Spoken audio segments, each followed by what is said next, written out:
Welcome to i-TUTOR Economics NCERT series. We were studying Chapter 11, Economics of Development and Planning. And in the last class, we had covered till the topic Economic and Non-Economic Factors of Development. Now let's discuss a very important theory in developmental economics, that is vicious circle of poverty, explained by economist Ragnar Nesk. So next is that poverty is not just a condition. It is a cycle where one problem creates another and that again reinforces the first problem. He defines it as a circular constellation of forces that keep a poor country trapped in poverty. To make this simple, he gives the example of a poor man. A poor man does not have enough to eat. Because he is underfed, his health becomes weak. With weak health, his work capacity becomes low. With low working capacity, his income remains low. Because his income is low, he continues to remain underfed. And the cycle repeats. Next is the same thing happens at the level of an entire country. This is why he says a country is poor because the country is poor. This means poverty causes more poverty. So let's look at it from the supply side and demand side. Supply side vicious cycle. Now let's look at how the vicious circle works from the supply side. The country has low level of income. Because income is low, savings are low. People have very little after consumption. Low savings lead to low investment because there is not enough capital for businesses. Low investment creates capital deficiency and that leads to shortage of machines, tools and technology. Because capital is deficient, productivity remains low. Low productivity again results in low income. And we return to the starting point, low income. So the cycle continues. Now what about the demand side vicious cycle? The country's income is low. Because income is low, demand for goods and services is low. Low demand discourages investment because firms don't see profitable opportunities. Low investment again leads to capital deficiency. This results in low productivity and low productivity pushes income down again. So from the demand side also, low income leads to low income. Thus from both sides, demand and supply, poor countries get caught in a self-reinforcing trap. Breaking this vicious circle requires higher investment, capital formation, skill development, technology and also strong government intervention. Now let's look at the meaning of planning. Meaning of planning. Planning refers to a systematic technique used to achieve certain predetermined objectives. These objectives may be economic, social, military or even political in nature. Okay. In simple terms, planning means deciding in advance what to do, how to do and who will do it. So the national goals can be efficiently achieved. In the context of economic development, planning is usually done by a central planning authority. For example, the Planning Commission in India before 2014 or Niti Aayog today. So now let's look at a definition of economic planning. According to Lionel Robbins, economic planning is it is a collective control or suppression of private activities of production and exchange. What is meant by that? Robbins emphasizes that when planning is adopted, the government intervenes in the economy to regulate or guide private production and trade. It may restrict private decisions to achieve national goals. And according to Dalton, economic planning in the widest sense is the deliberate direction by persons in charge of large resources of economic activity towards chosen ends. What is meant by that? Dalton highlights that planning means deliberate direction. Government uses economic resources consciously and systematically to achieve desired outcomes such as growth, employment or equity. So economic planning is a deliberate organized effort by the government to allocate resources to achieve specific national goals. Now economic planning in India. Now we will understand how economic planning evolved in India from pre-independence attempts to the establishment of Planning Commission in 1950. Economic planning simply means making economic decisions, creating schemes, setting clear goals and preparing a roadmap to achieve these goals within a specific time period. Although India adopted planning officially in 1951, the idea of economic planning is relatively modern. It is closely linked to Marxist socialist thinking, where state involvement is necessary to reduce inequality caused by unchecked capitalism. And what are the key global influences? First one, Soviet Union in 1928. That is, Soviet Union was the first country to implement centralized economic planning in 1928. This enabled it to transform rapidly from an agrarian society into an industrial superpower. Then second one, Great Depression in 1930. The economic collapse highlighted that free markets alone cannot stabilize economies. This pushed many countries towards planned intervention. And the third one, World War II. So the third influence, global influence was World War II. Managing wartime production and the post-war economy required systematic planning of resources. These global experiences motivated many newly independent countries, including India, to adopt planning. Okay. After independence, India recognized the need for planned development to overcome poverty, unemployment and low industrial capacity. And first one is industrialization policy of 1948. It was announced soon after independence. Okay. And it suggested a creation of National Planning Commission and also adoption of a mixed economy model. Mixed economy model means both private and state exist. Okay. Then the Constitution of India came into force on 26 January 1950 and it provided the guiding principle for economic development. And Planning Commission was formed on 15th March 1950 and the official plan era started on 1st April 1951 with the launch of first 5-year plan. Now let's look at the intellectual and institutional foundations of planning in India before 1950. First, Sir M. Vishveshwaraya Plan. He was a famous engineer and statesman. He published the book Planned Economy of India. He proposed a 10-year plan. He emphasized industrialization to overcome poverty. Second, Jawaharlal Nehru, he set up the National Planning Commission. He also set up the Indian National Congress. Nehru was the chairman. It was an important step but did not materialize due to political change and outbreak of World War II. Third one, Bombay Plan 1940. It was prepared by 8 leading industrialists including J.R.D. Tata and J.D. Birla. He proposed a 15-year investment plan. Surprisingly, even industrialists argued for heavy state intervention, planned development and public sector expansion. Thus, economic planning in India did not begin suddenly in 1951. It was the result of decades of debate, global influences and early domestic initiatives. The Planning Commission institutionalized these ideas leading into the era of 5-year plans. Okay. Now the fourth one, S.N. Agarwal. So now we have the Gandhian plan proposed by S.N. Agarwal in 1944. It was based entirely on Gandhian economic principles. The focus was on village economy, agriculture and rural upliftment. Unlike other plans that focused on heavy industries, this plan emphasized decentralization, self-sufficient villages, cottage and small industries, minimal reliance on large-scale industry and so on. Gandhiji believed true development must begin at the grassroots and the plan reflected exactly that. Next one, M.N. Roy. So next comes the People's Plan in 1945 by M.N. Roy, a radical humanist thinker. And the key features are complete state ownership and state control over key sectors. Then it focused heavily on mechanization of agricultural production, then emphasized equitable distribution of resources by the state and also wanted the state to control production and distribution to remove inequality. In short, this was the most socialist of all pre-independence plans. Then, sixth one, J.P. Narayan Plan, 1950.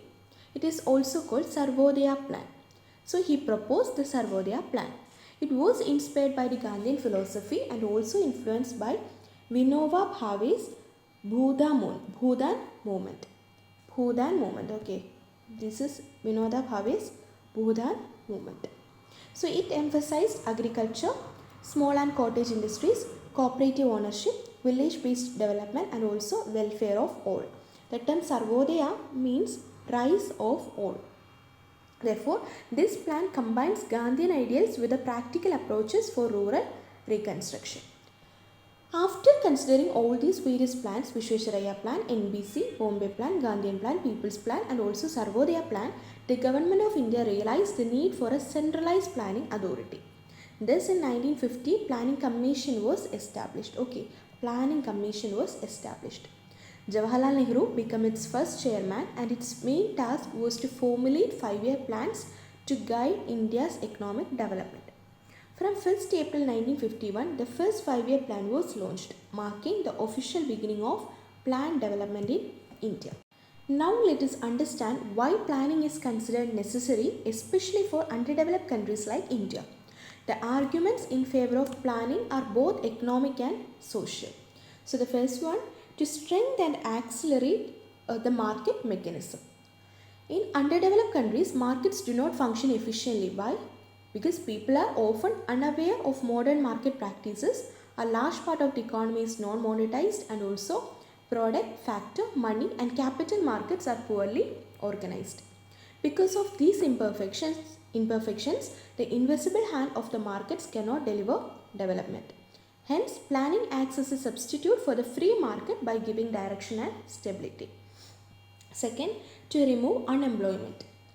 Underdeveloped countries face abundant labor, then scarce capital, high unemployment and huge discrete unemployment in agriculture. Okay, and planning helps the government design programs to create employment, absorb surplus labor and utilize manpower productively. Without planning, the labor force grows faster than job creation. Then, to achieve balanced development. In poor countries, private sector initiative is limited. So the planning authority becomes a central institution responsible for ensuring balanced and coordinated development. And this includes development of agricultural and industrial sector, development of infrastructure and also development of money and capital market. So let's look at it one by one. First one, development of agriculture and industrial sector. Agriculture and industry are interdependent. Agriculture supplies raw materials and industry supplies fertilizers, tools and machinery. Surplus labor from agriculture shifts to industry. Planning ensures both sectors grow together, avoiding distortions. Then, what about development of infrastructure? No economy can grow without infrastructure. Okay, we need roads, railways, ports, then power stations, irrigation canals and also schools and hospitals. And infrastructure requires huge capital, long gestation period and also low returns. Private sector avoids such investment. Thus, only the state through planning can build these foundations. Third one, development of money and capital market. For trade and industry to expand, financial institutions must function smoothly. But in LDCs, that is less developed countries, banks are limited, capital markets are shallow and also credit availability is poor. Planning helps build sound money and capital markets, enabling industrial and commercial growth. Okay, the fourth one, to remove poverty and inequalities. One of the strongest arguments for planning is social justice. Underdeveloped countries need planning to raise national income, increase per capita income, reduce poverty, reduce inequality and also expand employment opportunities. As other viewers said, planning is more necessary in backward countries to raise national income. So you may ask, has planning in India achieved poverty reduction in the last 65 years? This question opens the door to a critical evaluation of India's planning experience. Okay, so in summary, we can say that planning is justified in underdeveloped economies because markets alone cannot solve structural problems. Planning provides direction, coordination and equity, all essential for sustainable development. Now, cases against planning. Economic planning emerged due to the failure of market mechanisms, especially in LDCs. Okay. However, planning itself has several limitations and the main arguments against planning are: First one, loss of freedom. In a planned economy, central authority makes crucial economic decisions. Freedom of consumers, producers and workers gets restricted. Then no freedom of consumption, no freedom to choose occupation freely, and no independence to produce or set prices. And FA hike, okay, FA hike. Remember this name, hike. So he explains in his book Road to Serfdom. Argued that central planning can lead to loss of personal and economic freedom, economic stagnation and so on. However, unrestricted freedom can lead private producers to misuse freedom for profit maximization over social welfare. Then, second one, elimination of initiative under centralized planning. So, centralized planning reduces incentives for innovation and efficiency. Here we have absence of private ownership and profit motive. Then equal rewards regardless of effort and bureaucracy and red tapeism. So the first one, absence of profit motive. That is, no private ownership leads to no profit incentive. Without profits, entrepreneurs avoid risk taking and new ventures. Okay. Then second one, equal rewards regardless of effort. In planned system, rewards are often uniform. This reduces motivation for extra effort, higher productivity and creativity and innovation. Then third one, bureaucracy and red tapeism. Rules, approvals, clearances, all these leads to delays and inefficiencies. Hurts the ease of doing businesses, and even socialist economies like Russia and China now encourage private enterprise to overcome this rigidity. Okay. Now third one, high cost of management. Planning demands huge administrative machinery. Data collection, survey, supervision, all these need large number of planners and staffs. And according to Arthur Lewis, the better we try to plan, the more planners we need. Faulty data, incorrect estimates and implementation delays can cause resource wastage and also surplus or shortages. Okay. Then fourth one, difficulty in advanced calculations. Price mechanism automatically adjusts demand and supply in market economies. In planned economies, there is no automatic mechanism for adjustment.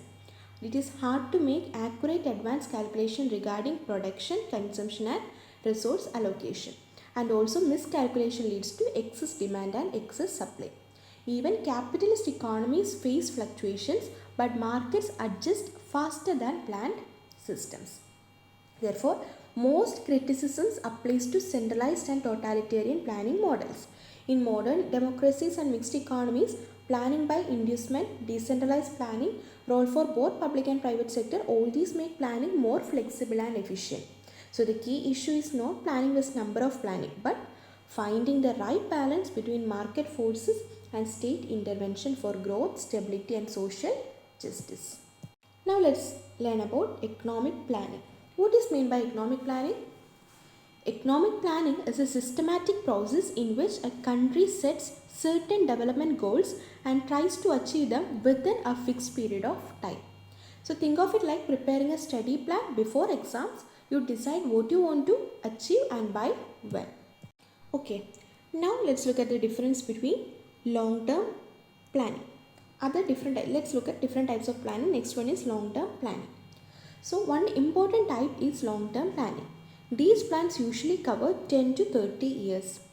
They are called perspective plans because they look far into the future. The idea behind long-term planning is to bring structural changes in the economy. For example, shifting from an agriculture-based economy to an industrial economy. Now, what is the difference between financial and physical planning? Financial planning, here resources are allocated in terms of money. For example, the government decides to spend rupees 50,000 crore on education. And physical planning, here resources are allocated in physical terms, that is men, material, machinery and raw materials. For example, planning to build 100 schools, 500 kilometer roads or to train 1000 engineers. Both are important because money alone cannot build an economy. We also need actual physical resources. Then next one, functional versus structural planning. Functional planning, this is planning done within the existing economic and social structure. Its goal is to remove short-term economic difficulties. For example, planning to reduce inflation or unemployment without changing the entire system. And the structural planning, this involves making major changes in the socio-economic framework of the country. It is usually adopted by underdeveloped countries like India after independence to transform the economy. For example, land reforms, nationalization, industrial policies, and so on. So functional planning deals with the problems within the system.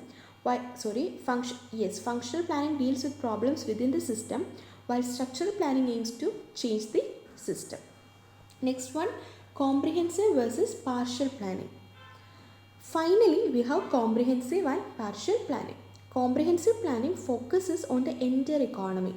All major sectors like agriculture, industry, health and education are included in the plan. For example, India's 5-year plans were comprehensive.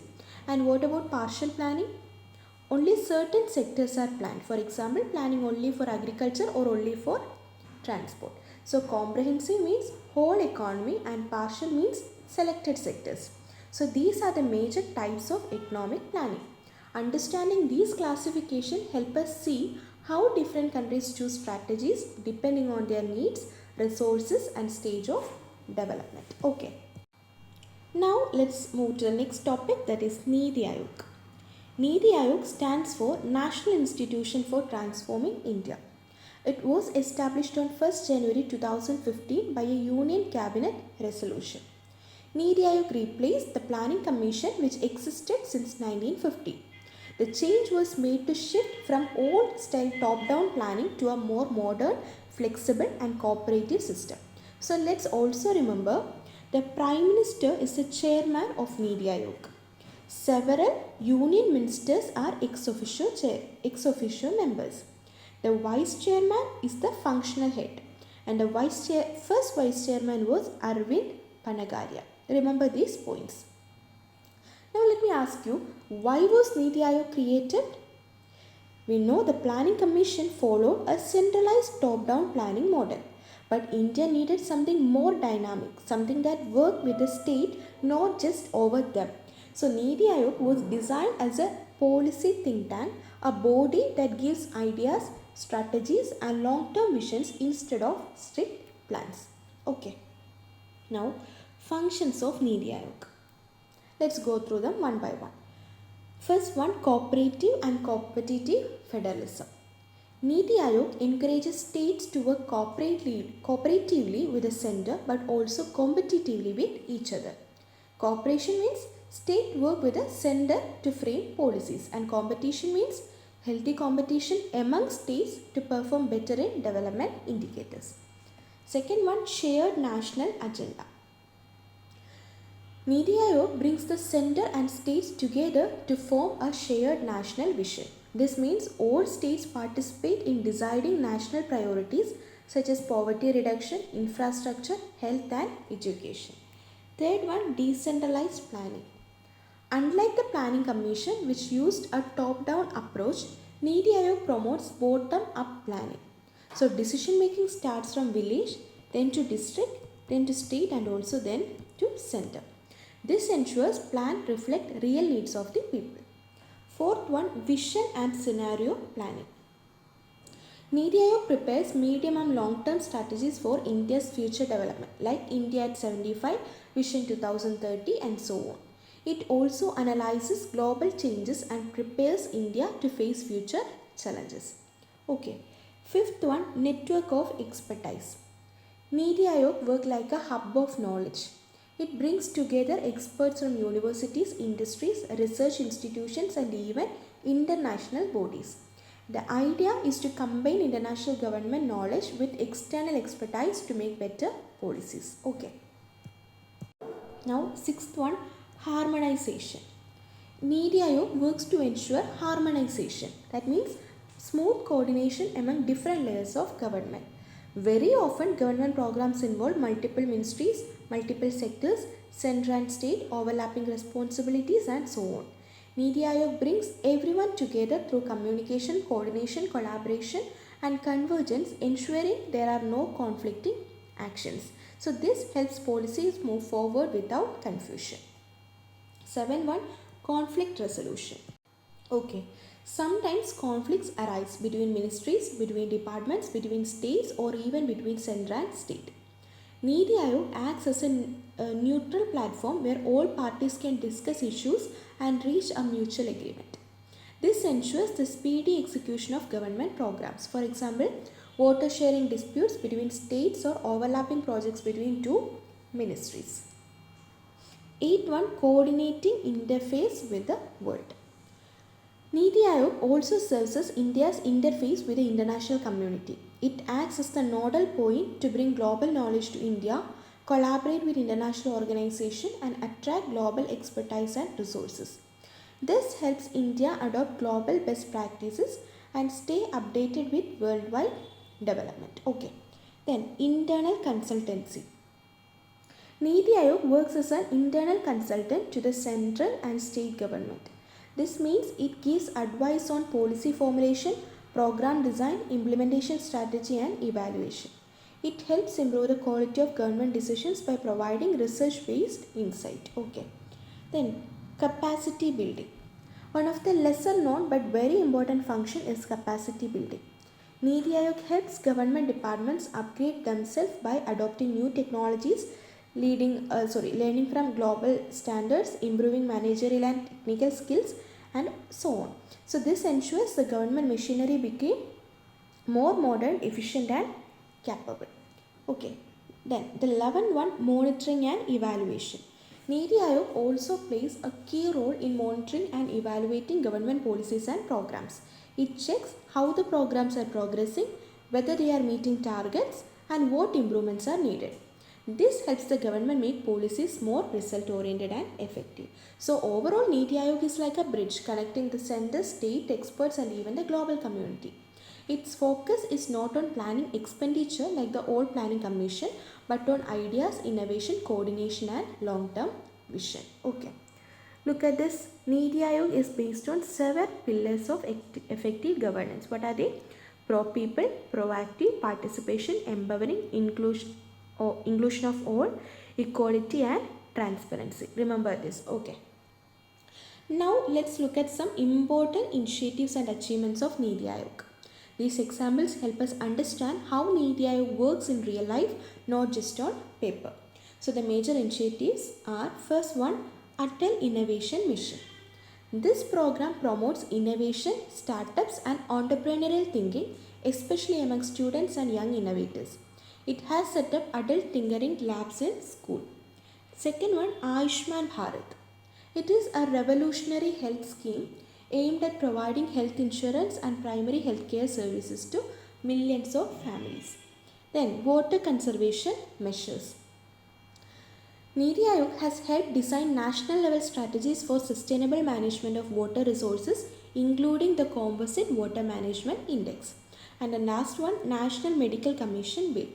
So the draft bill to replace the Medical Council of India with the National Medical Commission was conceptualized with inputs from Niti Aayog. The goal was to bring transparency and improve medical education. Okay. And one of the important changes Niti Aayog has brought is greater accountability in governance.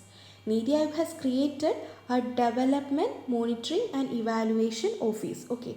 DMEO, Development Monitoring and Evaluation Office. Its job is to collect detailed data on how different ministries and state governments are performing. Using this data, Niti Aayog prepares performance-based ranking of state. This encourages states to compete in a healthy way, which strengthens competitive federalism. Okay. Since Niti Aayog is a relatively young institution, its long-term success can only be judged after a significant period of time. Institutions that focus on strategy, innovation and long-term planning take time to show result. So Niti Aayog is driving innovation, improving accountability, promoting cooperative and competitive federalism and helping India plans for the future. But its full impact will become clear only over the coming years. Now let's conclude this chapter by going through a quick summary of the main ideas we learned. In the first part of the chapter, we discussed about economic development, a concept that became very important in the 20th century. Although economic growth and economic development are often used interchangeably, we learned that they are not exactly the same. Growth means an increase in output. Development is a broader term that includes social progress like education, health, and living standards. We also saw that the speed of development depends on a mix of economic factors and non-economic factors. However, development does not always happen smoothly. One major obstacle is the vicious circle of poverty, where low income, low savings, and low investment keeps poor countries trapped. And in the second part, we learned about economic planning. Planning became popular because the market mechanism failed to solve major economic problems like unemployment, inequality, and slow development. Planning started in the USSR and then spread to countries like India and other mixed economies. We discussed arguments for planning such as promoting balanced growth and reducing inequalities, and also arguments against planning such as inefficiency and excessive government control. Okay. We saw that planning differs from country to country. For example, in socialist economies, planning is highly centralized and totalitarian. In democratic countries like France, planning is indicative, meaning it guides the economy without strict control. Finally, we discussed about the NITI Aayog. NITI Aayog has replaced the old planning commission in India. NITI Aayog is more flexible, more cooperative, and focuses on long-term vision rather than rigid 5-year plans. So overall, this chapter introduced us to the meaning of development, the need for planning, types of planning systems, and India's shift from planning commission to the more modern NITI Aayog. Okay. And that brings us to the final class of our i-TUTOR Economics NCERT series. Tell me in the comments, how was this journey for you and which chapter helped you the most? I'd like to hear your thoughts. And if you have any doubts, just drop them in the comment box and I will be there to help you out. Keep learning, keep pushing yourself, and remember, every bit of effort you put in now brings you one step closer to your goals. See you soon with more exciting and meaningful lessons. You're doing great. Keep going. All the best. And for more related contents, do like, share, and subscribe.